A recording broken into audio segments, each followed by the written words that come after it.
smarter? What if I told you that this dumbbell could help you accomplish that? Today I'm going to tell you about neuroplasticity. First I'm going to explain what the heck is neuroplasticity. I'm going to tell you what it has to do with intelligence, why it's important, and I'm going to give you a couple ways you can improve your neuroplasticity. So according to the Oxford Dictionary, neuroplasticity is the brain's ability to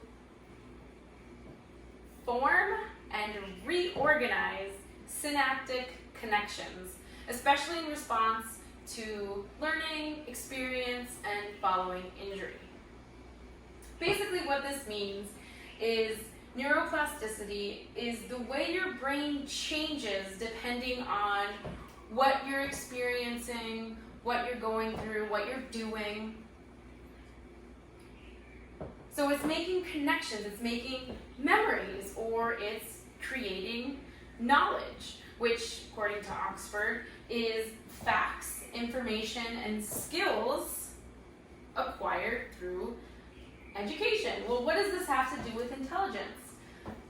According to Oxford, intelligence is the ability to acquire and apply knowledge and skills. So neuroplasticity practically is half of intelligence.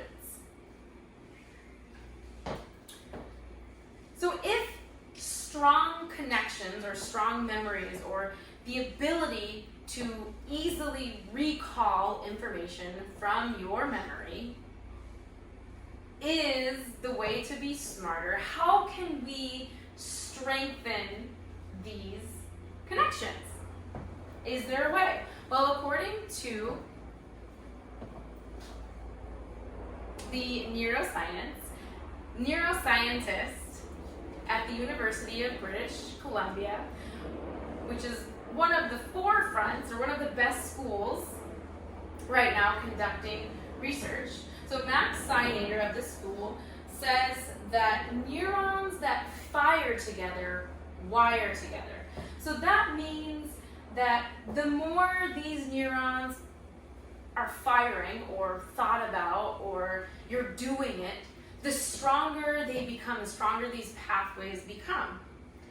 So is there a way that we can actively get this strengthening to happen?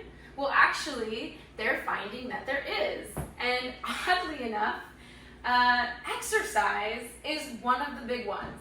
So exercise and sleep are two things that you can do to strengthen your neuroplasticity. So they find that the best thing for it is actually weight training. They're doing studies with older individuals, people with dementia, people who it's easier to measure their neurocognition capacities.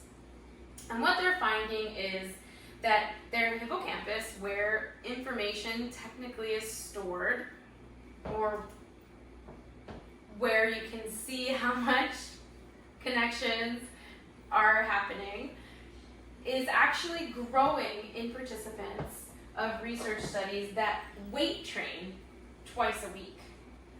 So what this means is that exercise in general, and especially weight training, can improve neuroplasticity, which is half of intelligence, so it can actually help make you smarter.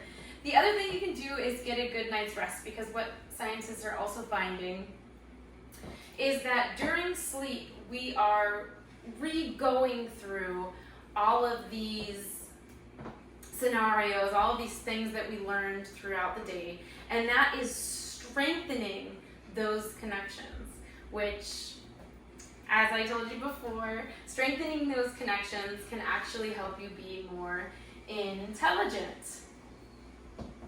So today I told you what is neuroplasticity. I explained what it has to do with intelligence, and I gave you a couple ways you can improve your neuroplasticity. So get some good rest, lift your weights, and get smart.